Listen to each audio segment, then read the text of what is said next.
Hoy es 22 de julio de 2025. Como es martes, toca hablar de inteligencia artificial, empezando por negocios. La compañía que fundó Mira Murati, que recuerdo que Mira Murati era la CTO de OpenAI hasta hace unos meses, no creo que haga ni un año, y cuando se fue montó esta compañía a la que llamó Thinking Machines Lab AI. Bueno, pues esta empresita, a la que ya a partir de hoy podemos quitar el diminutivo porque ha conseguido 2.000 millones de dólares de financiación con una valoración de la compañía de 12.000 millones de dólares. En el tweet o en uno de los tweets que puso Mira Murati al hilo de la feliz noticia, también anunció que tendrán su primer producto listo, cito textualmente, en los próximos 2 meses. Así que estaríamos hablando de que hacia septiembre podríamos esperar algo de Thinking Machines Lab. Dicho eso, con 2.000 millones de dólares se pueden hacer bastantes cosas. Quiero decir que, a ver si en vez de presentar un producto quiere presentar varios, también se lo podemos permitir. Más noticias relacionadas con financiación, que es también una sección que ya casi es permanente en la parte de negocios y que además en este caso menciono no solo por la financiación, sino porque es una empresa europea, en concreto una empresa de Suecia, que se llama Lovable, como amable en el sentido no de polite, sino en el sentido de que puede ser amado. Bueno, pues Lovable, de la empresa de la que yo reconozco que no he oído hablar en mi vida, es una empresa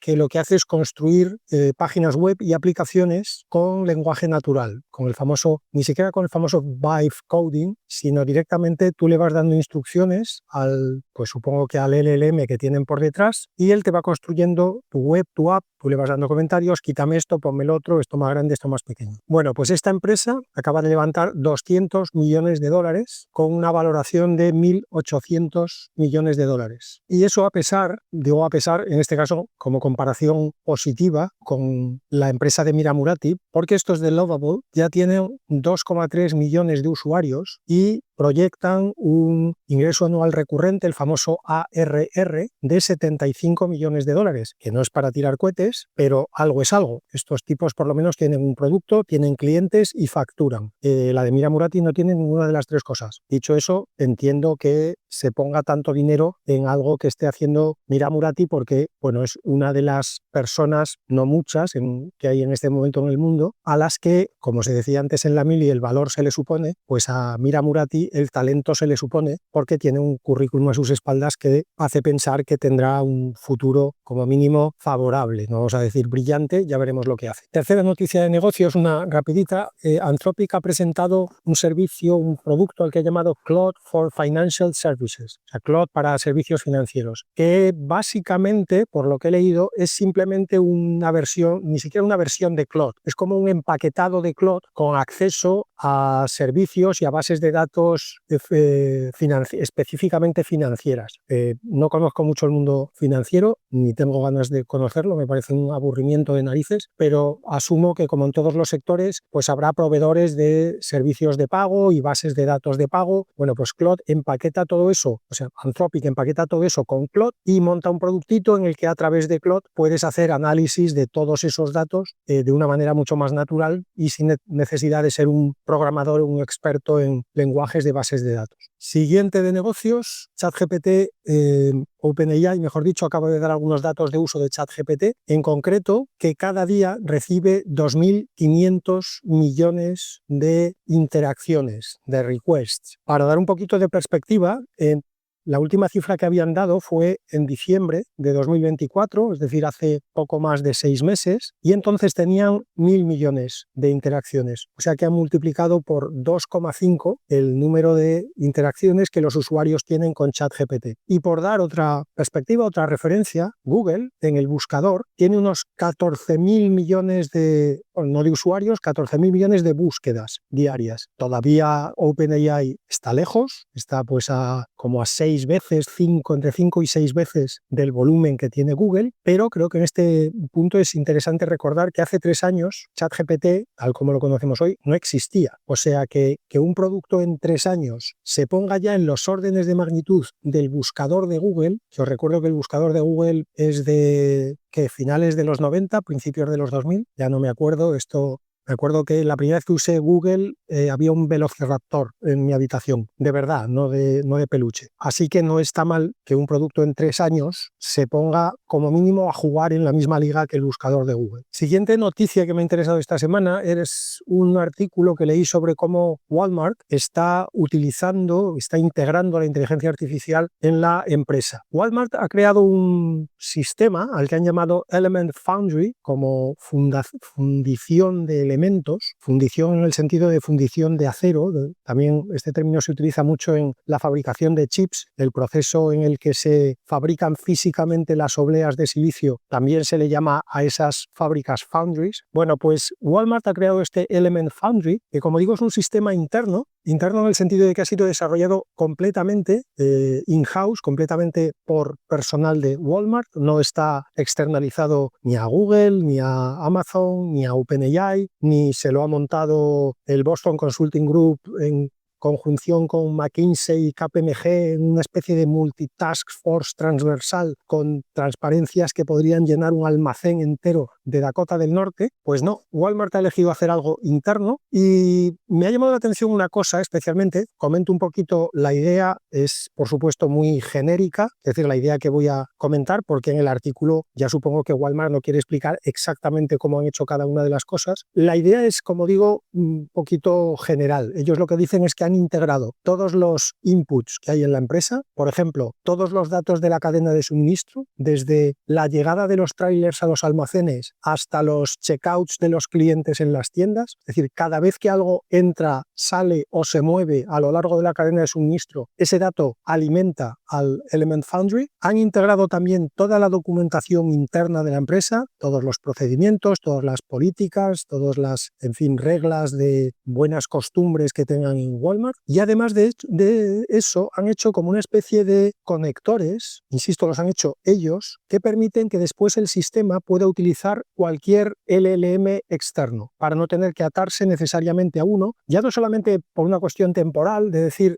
me ato a uno que hoy parece el mejor y a lo mejor dentro de 6 meses ya no es el mejor. Esa también es una razón. Pero es que además, al tener estos conectores, ellos lo que hacen es utilizan distintos LLMs para distintas tareas en función de cómo han ido viendo que les ha funcionado cada uno para cada tarea en concreto. Y también en función del coste que tiene cada uno para cada una de las tareas. Hay tareas, por decirlo así, de más valor añadido, en las que puede tener sentido utilizar un modelo mejor pero más caro, algo tipo un Claude, pero hay tareas en las que los costes ya son mucho más ajustados y si empiezas a utilizar modelos muy caros, la herramienta ni siquiera se paga a sí misma. Con lo cual, para esas tareas, pues probablemente prefieras utilizar, pues no sé, un Qwen, por decir alguno de ellos, o un DeepSeek o algo mucho más barato. Como decía antes, no da muchos detalles de cómo han hecho esos conectores, pero vamos, supongo que o bien han hecho un desarrollo completo interno o igual han hecho MCPs, o sea, servidores MCPs y clientes MCPs, que yo creo que a día de hoy sería lo que más sentido podría tener, porque de esa manera también te garantizas que los conectores que haya fuera de tu sistema van a poder integrarse con los tuyos. Bien, pues una vez montado este sistema al que le llegan todos los inputs que hay en la empresa y que se puede conectar con cualquier LLM externo de la empresa, este Element Foundry crea todas las aplicaciones que después utilizan los empleados. Y actualmente hay 900.000 empleados que usan algún tipo de aplicación generado por el Element Foundry semanalmente, con 3 millones de interacciones diarias. Es verdad que Walmart es muy grande, que tiene un montón de empleados, no sé exactamente cuántos, ni exacta ni aproximadamente, pero supongo que debe de andar en las decenas de miles, pero me ha parecido unas cifras extremadamente grandes para una herramienta que supongo que tampoco llevan años utilizando, porque hace años no existían los LLMs, hace 5 o 10 años no existían. Con lo cual la curva de incorporación de las herramientas a la empresa deduzco que ha tenido que ser meteórica. Pero como decía al principio, lo que más interesante me ha parecido, o una de las cosas más interesantes de las que he leído en el artículo, ha sido que utilizan también las herramientas que ponen a disposición de los empleados para después analizar qué le piden los empleados a las herramientas.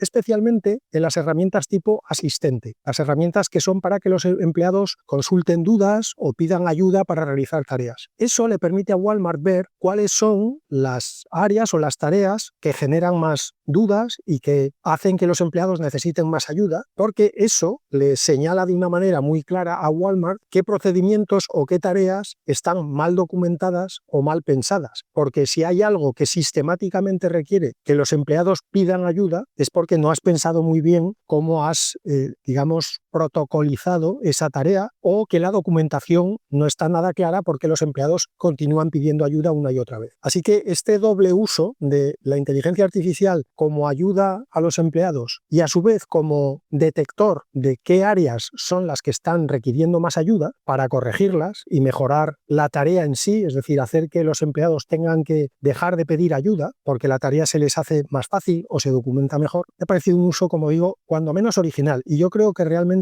útil de estas herramientas tipo asistente de inteligencia artificial. Y para terminar con los negocios, un par de noticias de estas de los estudios que se hacen como setas cada semana, pero ha habido algunos datos de un par de estudios que me han parecido relevantes. Un estudio que se llama AI Adoption Survey Report de la primera mitad del 2025, o sea, informe sobre la encuesta de adopción de la inteligencia artificial. Se basa en más de 1000 respuestas de encuestas que se han enviado a desarrolladores, a product managers y a ejecutivos sobre cómo están utilizando la inteligencia artificial. Los datos que me han parecido interesantes: de entre los distintos LLMs que hay ahora mismo en el mercado, la penetración entre usuarios es del 84% para GPT, es decir, para OpenAI, 80% para Gemini, es decir, que Google ha conseguido ponerse en penetración al nivel prácticamente de GPT, habiendo empezado mucho más tarde en la carrera. Claude, que sería el tercero, ya baja un escalón o dos. Claude está en el 67%, DeepSeek está en el 53%, que me ha parecido otra burrada, teniendo en cuenta que es verdad que tuvo su momento de gloria, pero realmente ha aguantado muy bien después del momento de gloria. Estar alrededor del 50% me parece espectacular. Y de hecho el siguiente, por debajo de DeepSeek, leche que me trabuco, es Llama. Es decir, Meta, con muchísimos más recursos que DeepSeek, está por debajo con un 42%. Y Grok, que es el último de los grandes, está solamente en un 31%, lo cual también es sorprendente teniendo en cuenta que Grok tiene a Twitter detrás. Es verdad que Twitter no es tan masivo como puede ser WhatsApp o Instagram, pero, hombre, un 31%, insisto, comparado con DeepSeek, que no tiene ninguna herramienta madre para aumentar la penetración, y que DeepSeek tenga 53% y Grok 31%, hombre, me parece un fracaso. Me parece las dos cosas, para ser sincero. Me parece un fracaso de Grok y un exitazo de DeepSeek. Si miramos específicamente el uso para chat, porque ahí estábamos hablando de la penetración total del uso de esos LLMs para cualquier tipo de tarea, no solamente para hacer chat, sino a través de APIs o como sea. Bueno, si hacemos el breakout por el uso específico para chats, ChatGPT sigue siendo el primero con 82%, Gemini aquí baja un poco con 72%,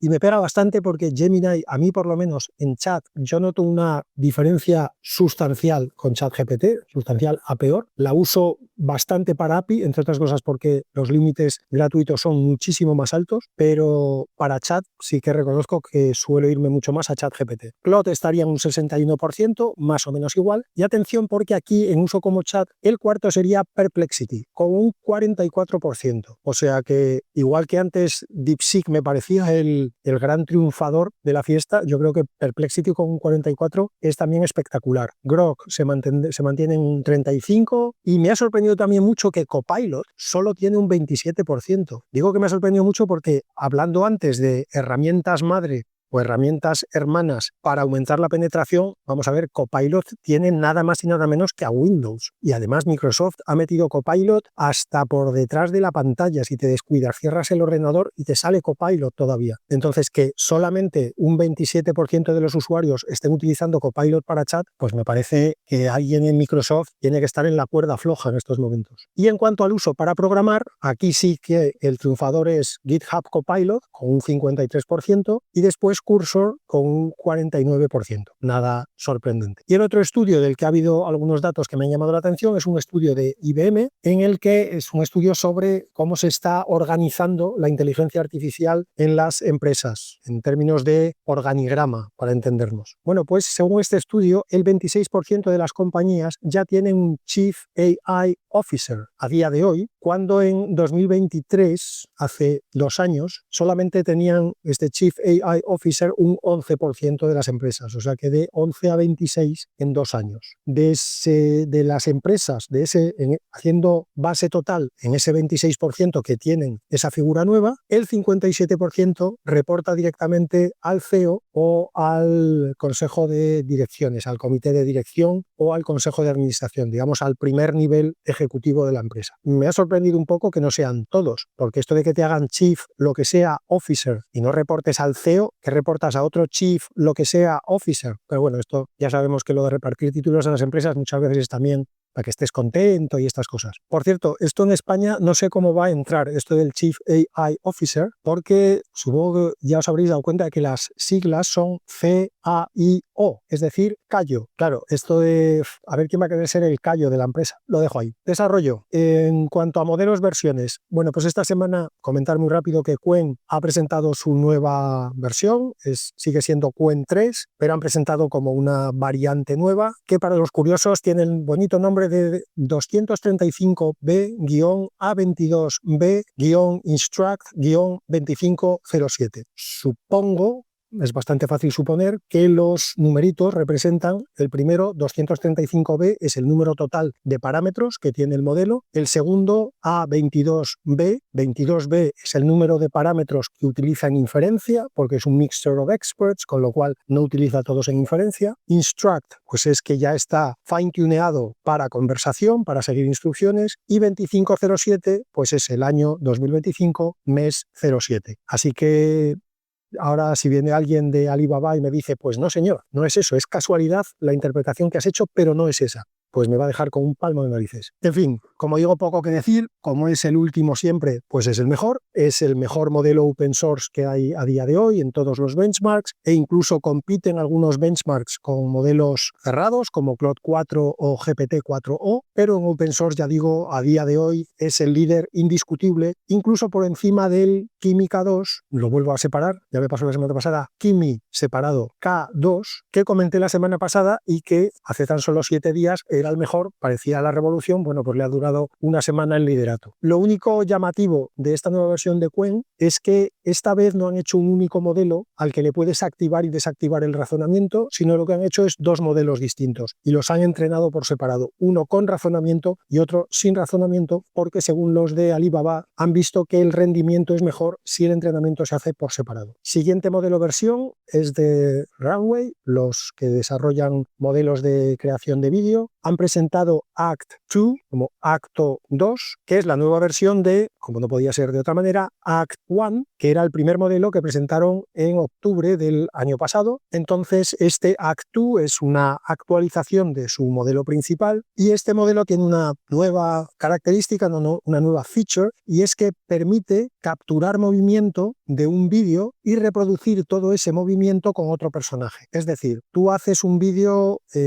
bailando tú, te grabas, y después coges una foto de tu suegra, subes las dos cosas a Runway, al Act 2, le das los dos inputs, tu vídeo bailando y la foto de tu suegra, y lo que hace Act 2 es crear un vídeo de tu suegra bailando, moviéndose exactamente igual que te movías tú en tu vídeo. Y cuando digo exactamente igual, es que incluso reproduce los movimientos de las manos y las expresiones faciales que tú tuvieras durante la grabación de tu propio vídeo. Esto obviamente abre un campo enorme de aplicación en el mundo, sobre todo de la cinematografía. Las posibilidades de hacer, pues por ejemplo, las típicas secuencias que ahora se hacen con dobles, secuencias de riesgo, de peleas y tal, y que el doble tiene que estar todo el rato intentando que no se le vea la cara para que no se note que es un doble. Bueno, pues tú ahora lo que vas a poder hacer es grabar la escena con el doble y que enseñe la cara todo lo que quiera, y después le das una fotografía del actor principal y Act 2 crea la misma secuencia que había hecho el doble, pero con la cara del actor principal y, como digo, reproduce exactamente todos los movimientos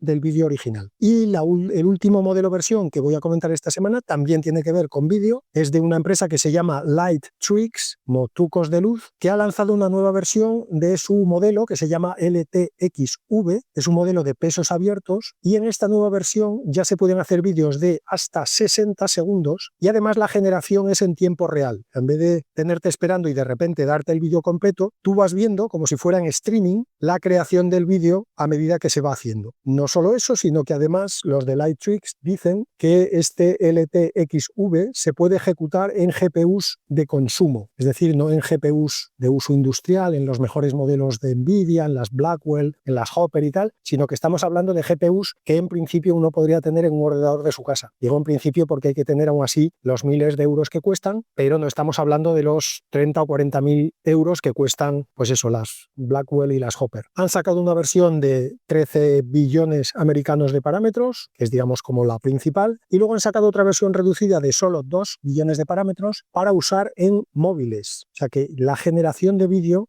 parece que está empezando a llegar incluso a teléfonos móviles. Las dos versiones, tanto la de 13 como la de 2, están disponibles gratis, tanto en el GitHub de Light Tricks como en Hugging Face. Y al hilo de estas dos últimas novedades, me preguntaba yo cuando las leía si no estamos yendo, en este caso concreto, en el caso de la generación de vídeo a toda velocidad, hacia un futuro no muy lejano, donde a lo mejor en unas, no sé si 2, 3, 4, 5 generaciones, venga, por ir hacia arriba, es decir, si alrededor de 50, 70 años, la gente verá a los actores, también igual a los cantantes, este es otro tema, pero la música también va a una velocidad espectacular en inteligencia artificial. Pero ya que estamos hablando de generación de vídeo, no sé yo si en eso, 3, 5 generaciones, se verá a los actores como ahora vemos nosotros, por ejemplo, a los escribanos de la Edad Media, ¿no? Que nos preguntamos, ¿cómo es posible que fuera una profesión escribir, cuando ahora cualquiera sabe escribir? Todos sabemos escribir. O sea, ¿cómo puede ser que hubiera un momento en la historia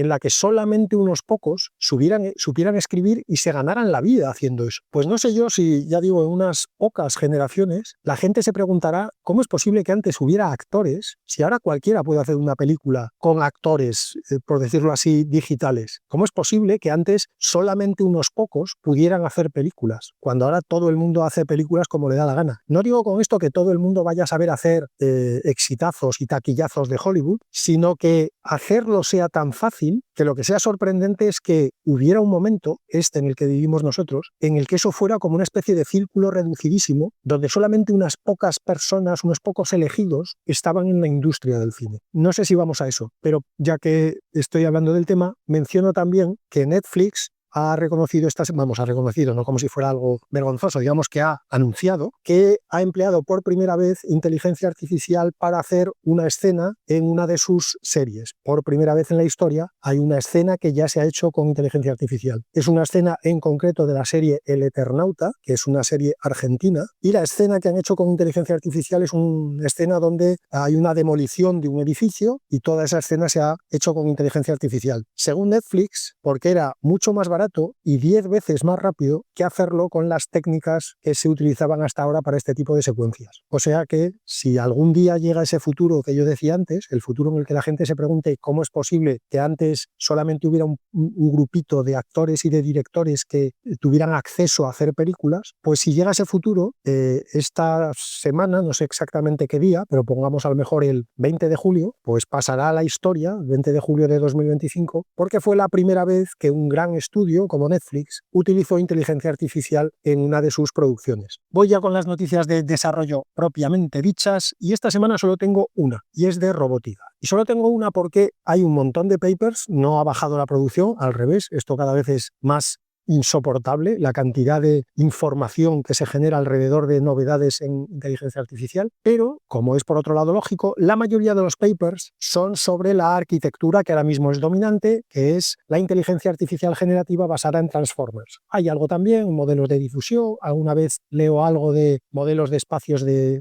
estado, pero eso es poquísimo. El 99% de lo que leo tiene que ver con inteligencia artificial generativa basada en Transformers. Y en eso yo tengo la sensación, en ese campo, de que ya estamos casi tocando asíntota. Las novedades son ya novedades de esta técnica de gestión de las cabezas de atención antes de producir los logits, tal, mejora un 3,6% la velocidad de producción de tokens. Pues sí, hombre, que no digo yo que no, que de 3% en 3%, en unas cuantas evoluciones, acabas mejorando un 100% lo que sea que estés intentando mejorar. Pero es verdad que cada paper en sí mismo no aporta una gran novedad ni un gran avance. Digamos que estamos en el momento normal de cualquier proceso que va madurando. Las novedades son cada vez más incrementales, menos revolucionarias, pero por otro lado, como digo, combinando muchas de esas novedades incrementales, vamos a ir viendo cómo los modelos siguen mejorando durante mucho tiempo. De hecho, antes mencionaba a la nueva versión de Qwen 3, que simplemente por seguir mejorando pequeñitas cosas ya se convierte directamente en el mejor modelo open source a día de hoy. Y seguro que el que incorpore nuevas mejoras pequeñitas dentro de una semana o dentro de 15 días también será el mejor.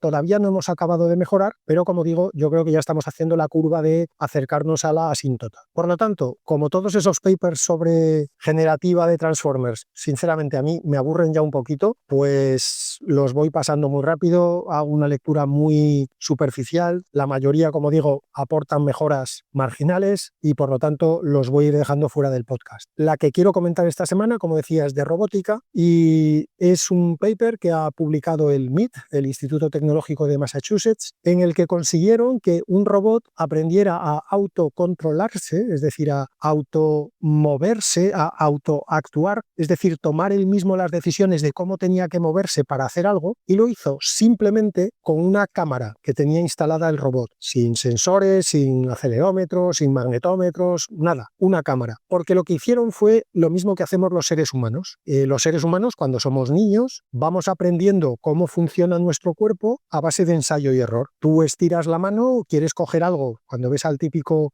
bebé de 6 meses, de un año, una cosa así, y ves que quiere coger algo, no estira la mano y lo coge a la primera, falla un montón de veces. Estira la mano y tira lo que quería coger, estira la mano y se queda a la derecha de lo que quería coger, estira la mano, coge lo que iba a coger, pero cuando lo va a levantar se le cae porque no ha aplicado la presión suficiente. Bueno, pues eso es justamente lo que han hecho los del MIT con este robot. Igual que el bebé lo que hace es mirar su entorno y deducir por ensayo y error cómo interactúa él con el entorno, qué pasa cuando él decide mover el brazo, qué pasa cuando él decide cerrar la mano, qué pasa cuando decide cerrarla más fuerte, más suave, pues el robot hace lo mismo con la cámara. Tiene un sistema de visión artificial y lo que hicieron fue soltar al robot y dejar que el robot fuera moviendo todos sus motores, todas sus articulaciones y que con la cámara fuera deduciendo qué pasa cada vez que hacía un movimiento de alguno de sus miembros, articulaciones, no sé cómo llamarle a los componentes que pueda tener el robot. Para hacerlo, el sistema tiene dos componentes. Por un lado, tiene un modelo de Deep Learning que lo que hace es que el robot sepa en todo momento dónde está él situado en un espacio tridimensional. Y por otro lado, tiene un sistema de Machine Learning que va aprendiendo cómo cambia la posición del robot y de su entorno en función de los movimientos que hace el robot. Bueno, pues con un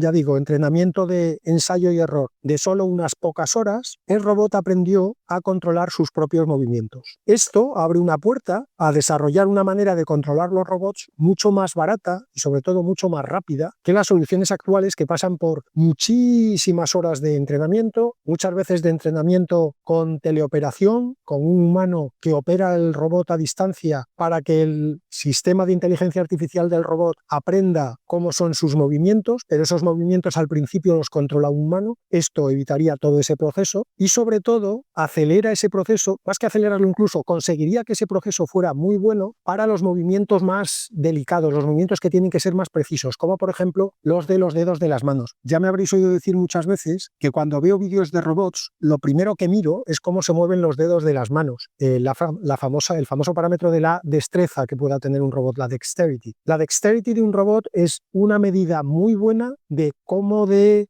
bueno, digamos, es el sistema de control del robot. Y si es una empresa nueva que presenta un robot, fijándote en cómo mueve los dedos de la mano, puedes saber si realmente esa empresa está, digamos, en la parte de arriba de la tabla de robótica o si es una empresa más que ha hecho un robot que hace 4 gracias. Bueno, pues con este sistema de la cámara, el MIT consiguió también que esos movimientos más pequeños, más precisos, consiguieron que el robot tuviera un control especialmente bueno de esos movimientos precisos. Así que, como siempre, es un primer paso, veremos si lleva a algún sitio, pero si lleva a algún sitio, tiene muy buena pinta. En el paper, los del MIT mencionaban, se referían a todo esto, a lo que habían conseguido con el robot, se referían a esa habilidad como self-awareness. Ellos decían que habían conseguido que el robot adquiriera self-awareness simplemente con una cámara. Entonces, aquí quiero hacer algunas matizaciones. Primero, yo no llamaría self-awareness a lo que han conseguido ellos. Yo ahora hablaría más bien de lo que en castellano en castellano y en inglés es muy parecido. En castellano se llama propiocepción y en inglés se llama proprioception, que tiene que ver más con la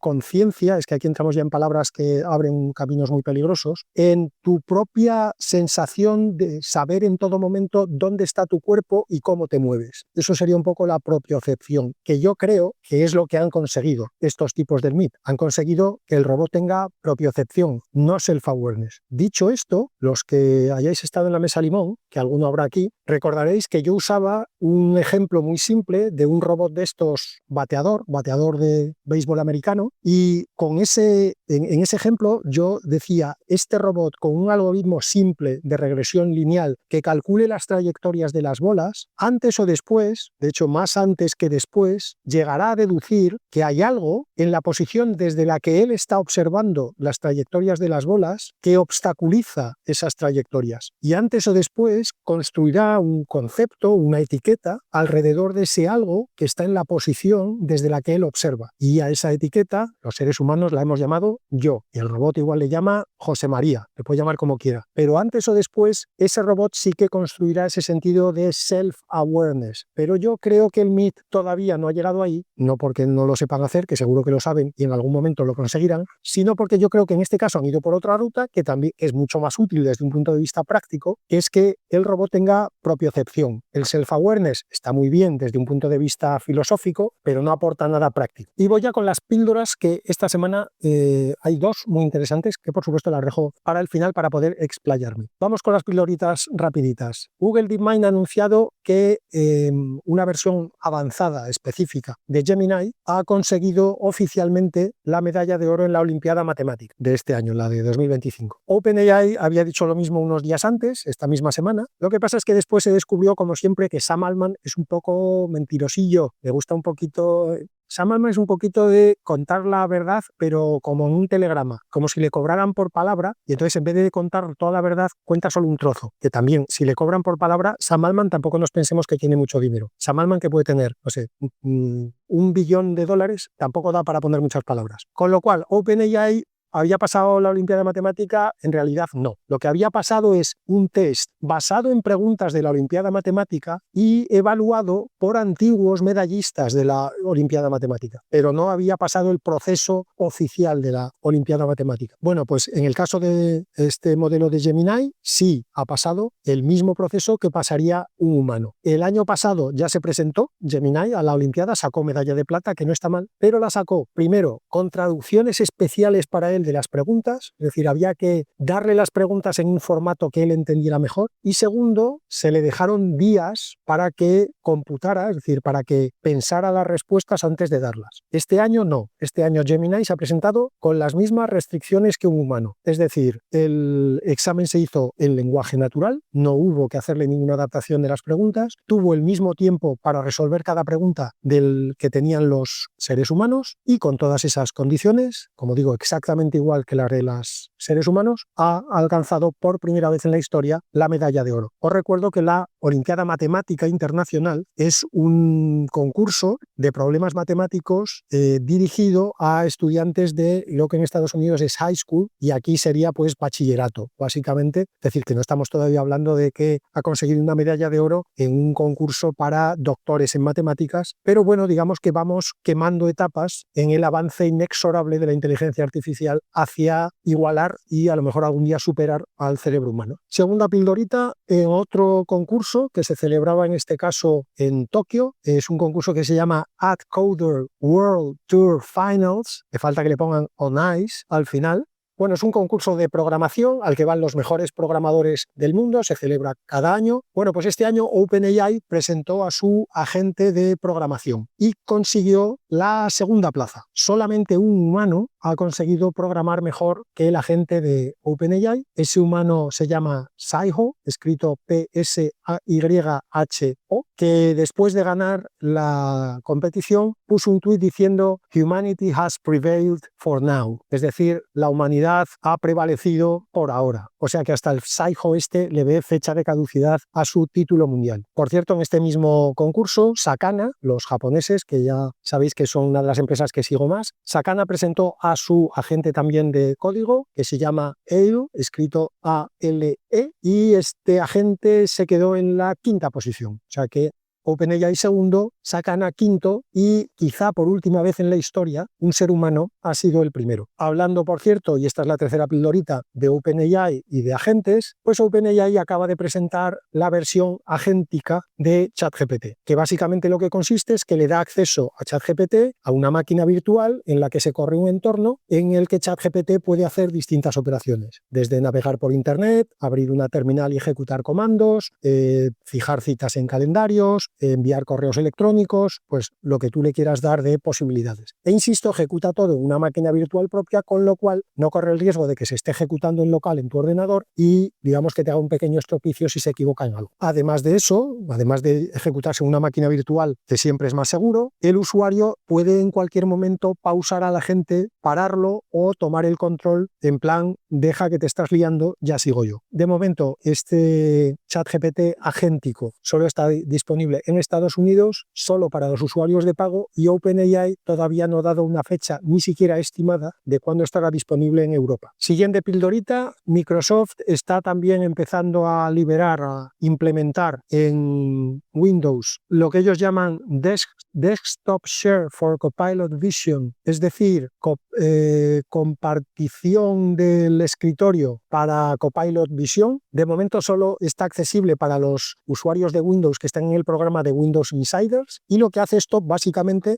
es una funcionalidad que permite que Copilot vea, por decirlo así, en todo momento lo que hay en la pantalla y por lo tanto tú le puedas decir que haga cosas con lo que está en la pantalla. Pues con una hoja Excel que tengas abiertas, con un documento de Word, con tu correo, con una página web que tienes abierta, y que le puedas decir cosas como cámbiame la columna C por la columna B, y que él entienda que estás viendo una hoja Excel, que entienda que es la columna C, que es la columna B, y te haga un copy-paste de una a la otra automáticamente. Supongo que ese tipo de cosas, aunque, como digo, de momento está en fase de prueba solamente con los insiders. Siguiente pildorita, Google está también empezando a liberar una funcionalidad para su buscador que permitirá que tú le puedas decir al buscador que llame en tu nombre a un comercio, a una empresa, para preguntarle sobre productos, sobre disponibilidad de productos y precios, de tal manera que tú no tengas que mancharte las manos tratando con otros seres humanos que trabajen en esa empresa. Los negocios pueden no aceptar esta funcionalidad, pero es una funcionalidad opt-out, es decir, por defecto te van a llamar y solo si tú no quieres que te llamen tendrás que entrar en tu cuenta de negocios de Google y desactivar esa función para que no te puedan llamar la inteligencia artificial del buscador en nombre de otros usuarios. Que ya digo yo, así para el que se lo esté pensando, no creo que sea una buena idea, porque creo que vas a perder ventas. Si la desactivas, quiero decir, porque creo que habrá mucha gente, yo entre ellos, que en cuanto esta funcionalidad está disponible, no van a querer perder su tiempo en llamar a un negocio, que les pongan la musiquita, que te atienda alguien que no entiende lo que quieres, que te pase con otro, que te vuelva a poner la musiquita, que tampoco se entere de lo que quieres, y así ad infinitum, hasta que tú hayas perdido media hora de tu tiempo y tengas que colgar sin haber resuelto tu problema. Así que yo, en cuanto una inteligencia artificial vaya a perder el tiempo por mí, apúntame por favor el primero de la lista. Siguiente pildorita rápida, el 72% de los adolescentes americanos ya han usado un AI companion, es decir, un acompañante de inteligencia artificial, para entendernos un personaje de estos que tú más o menos te construyes a tu gusto y que habla contigo, le cuentas las penas, te dice siempre que eres el más guapo y el mejor, pero lo que pasa es que el mundo no te entiende y que todos los demás son más tontos que tú y tú por eso no puedes brillar. Bueno, pues ya el 72% de los teenagers americanos han usado uno y el 13% lo usa a diario. Creo que ya dije la semana pasada que vivimos un tiempo fascinante para ser adolescente y horrible para ser padre de un adolescente. Y voy ya con las dos pildoritas que tienen más chicha, que son dos artículos que he leído sobre cosas que no tienen una relación directa, práctica, con ninguna herramienta concreta y que por eso precisamente son como siempre los artículos más interesantes, porque sinceramente para deciros cuál es la mejor manera de hacer un prompt para Claude, ya casi que por qué no os contratáis a una consultora y que os lo explique, que yo tengo muchos calcetines que emparejar. El primer artículo del que os quiero hablar es un artículo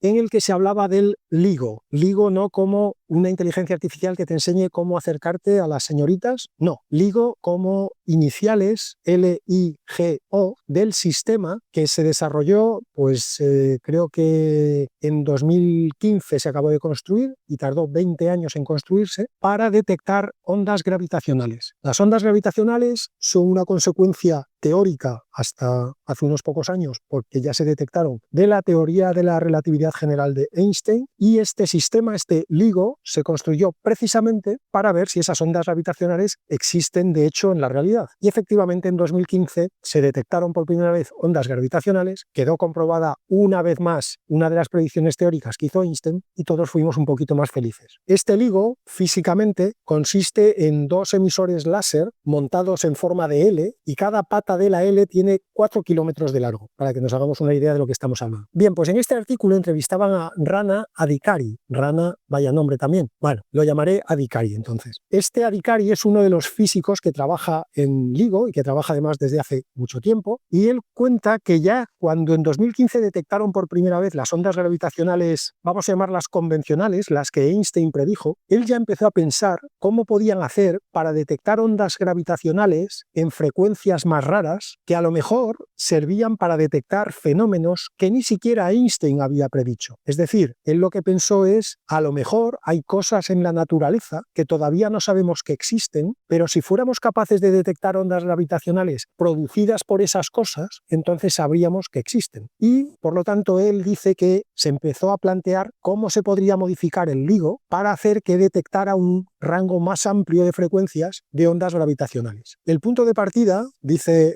Adhikari, cito textualmente, es: no teníamos que tener ningún prejuicio sobre lo que pasa en el universo. Es decir, vamos a olvidarnos de lo que a los humanos nos parece lógico o razonable o posible. No, vamos a asumir que en el universo puede pasar cualquier cosa, sin ningún prejuicio. Y lo que hicieron fue desarrollar un sistema de inteligencia artificial al que le dieron, o sea, le explicaron, por decirlo así, todos los aparatos, todos los componentes que se pueden usar para construir un interferómetro. Un interferómetro, por cierto, es lo que es el LIGO. La I que aparece en LIGO es la inicial de interferómetro. La L del principio, por cierto, es láser, y las otras, la G y la O, ahora mismo no me acuerdo y no lo voy a buscar, no voy a hacer trampa. A este sistema artificial, de inteligencia artificial, perdón, le dieron, por tanto, una descripción de todos los componentes, sistemas, aparatos que se pueden usar para construir un interferómetro, y no le pusieron ninguna restricción de diseño. Simplemente le dijeron: construye un interferómetro que sea capaz de detectar la mayor cantidad de ondas gravitacionales posibles. Nada más.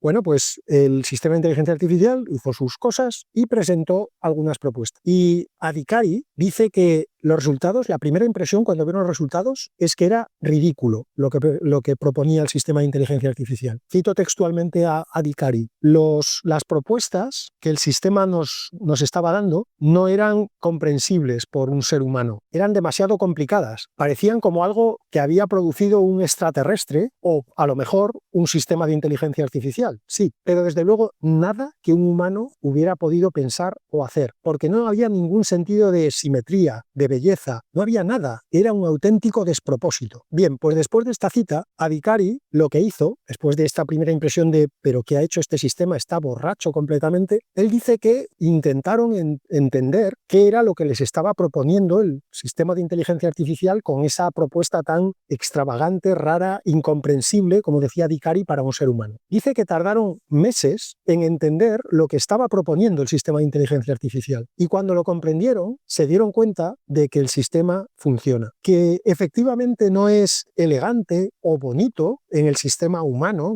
en el sentido humano de elegancia, de belleza, pero que funciona. Es más, dice el propio Adhikari que si ellos hubieran aplicado lo que el sistema de inteligencia artificial les proponía ahora en el diseño original del LIGO, el LIGO ya habría sido entre un 10 y un 15% más preciso desde el principio. Adhikari termina diciendo, es increíble que haya llegado a pensar tan fuera de la solución convencional y añade, realmente necesitamos a la inteligencia artificial. Pues aquí es efectivamente donde reside el interés que yo le veía a este artículo, porque es una vez más, y en este caso, dicho por una persona a la que vamos a asumir que podemos considerar más inteligente que la media, probablemente muchísimo más inteligente que la media, Adhikari entiende este principio que yo me esfuerzo por extender por el universo, que es que la medida de la inteligencia artificial, de cómo de buena es una inteligencia artificial, no puede ser que nosotros la entendamos. Es más, si nosotros la entendemos, entonces es que no es muy inteligente, porque el ser humano medio no es muy inteligente. Con lo cual, si queremos de verdad crear inteligencia artificial, tenemos que estar dispuestos a aceptar que la inteligencia no sea comprensible para los seres humanos. Y tenemos que estar preparados para protegernos de los riesgos que pueda generar, por supuesto, una inteligencia a la que no entendamos. Pero es incompatible querer desarrollar una superinteligencia y querer entender esa superinteligencia. Es como si un niño de 5 años quisiera tener a su lado a un adulto, porque él sabe que con el adulto está más seguro, su vida es más fácil, todo es, en fin, mucho mejor, pero solo quisiera tener al adulto si entiende cómo piensa el adulto. Es un niño de 5 años, no entiende cómo piensa una persona de 40. Es o quieres al adulto a tu lado o no lo quieres, pero no puede ser lo quiero solamente si entiendo por qué hace las cosas. Es que no lo vas a entender. Y la última pildorita, que es sobre otro artículo muy interesante, en este caso un artículo de Jason Wei, Wei no porque sea mexicano, sino Wei escrito W-E-I latina. Este tipo que cuando escribió el artículo trabajaba en OpenAI y antes de eso había estado en Google, bueno, pues ahora ya no está en OpenAI. Aquí las cosas pasan muy deprisa porque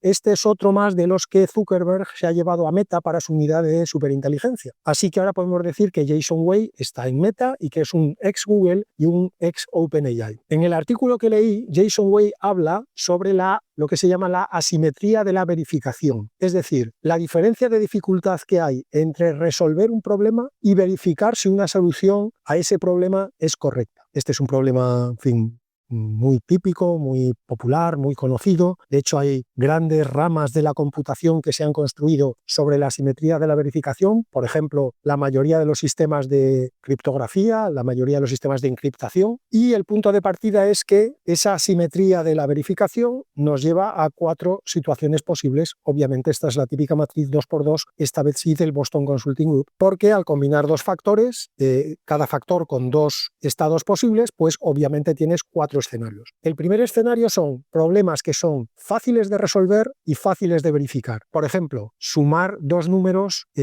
cada uno de ellos con un dígito. Sumar 4 más 5. Pues es fácil sumar 4 más 5 y es fácil verificar, si alguien te da una respuesta, si esa es la solución a la operación 4 más 5, ¿vale? Con lo cual, primer tipo de asimetría, en este caso no sería una asimetría porque sería fácil de resolver, fácil de verificar. Segundo tipo, fácil de resolver, difícil de verificar. Por ejemplo, escribir un folio, un artículo que ocupe un folio sobre la Revolución Francesa. Esto lo podemos hacer cualquiera, incluso aunque no tengamos ni idea de la Revolución Francesa, porque efectivamente nos podemos inventar todo lo que nos dé la gana. Luego, resolver el problema es fácil, escribir un folio es muy fácil, verificar la solución es muy difícil, porque si yo en ese folio empiezo a poner datos y fechas y personajes, y como digo, como no soy un experto ni mucho menos en la Revolución Francesa, me invento la mitad de lo que digo, si alguien quiere comprobar que mi ensayo es correcto, va a tener que ir verificando uno por uno todos los datos que yo dé en ese ensayo. Y por lo tanto, él va a tardar mucho más en verificar el ensayo que yo en hacerlo. Luego, es un problema fácil de resolver, escribir un ensayo sobre la Revolución Francesa, difícil de verificar. Tercer escenario posible, un problema que sea difícil de resolver, pero fácil de verificar. Esta categoría es donde entran, como os decía antes, todos, no todos, pero una inmensa mayoría de los sistemas de encriptación que usamos en el día a día. Son las famosas one-way functions que hay en matemáticas. Funciones que es muy difícil resolver, pero que es muy fácil comprobar si una solución dada resuelve o no resuelve la ecuación. Por poner un ejemplo más convencional, un sudoku. Un sudoku es muy difícil de hacer, pero una vez que está hecho, es muy fácil verificar si está bien hecho o está mal hecho. Ese sería el tercer escenario. Y el cuarto escenario es el escenario difícil de resolver, difícil de verificar. Por ejemplo, sumar dos números que tienen 1000 dígitos cada uno es muy difícil de resolver, pero también es muy difícil de verificar si alguien te da un número, un chorizo de número y te dice esta es la solución a la suma. Tu única manera de verificarlo es hacer la suma otra vez, con lo cual tardas mucho en hacerla y tardas lo mismo en verificar una solución que ya te den. Bien, pues partiendo de este concepto, como digo, muy trillado de la simetría de la verificación y los 4 escenarios posibles, Way establece lo que llama la ley del verificador, Verifier's Law. La ley del verificador dice así, y voy traduciendo sobre la marcha, así que igual voy un poco a trompicones. La facilidad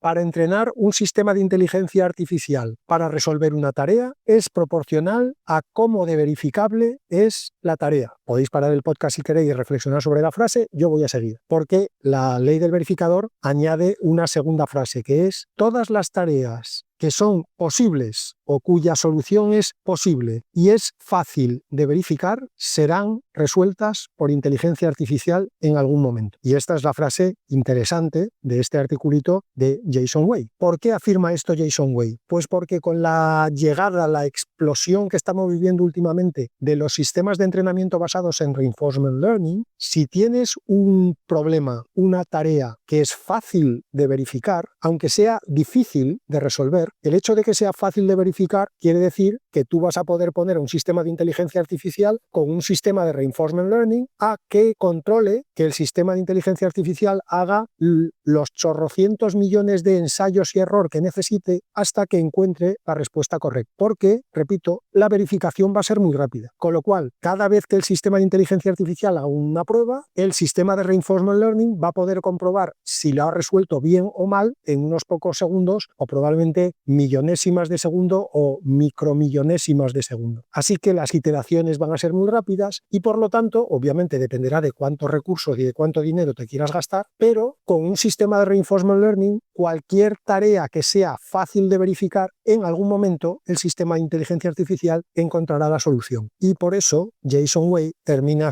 no era la última frase, pero en el último parrafito del artículo decía, es fascinante considerar un mundo donde cualquier cosa que se pueda medir se podrá resolver. Pues gracias al reinforcement learning vamos hacia ese mundo. Eso ha sido todo por hoy. Hasta el martes que viene.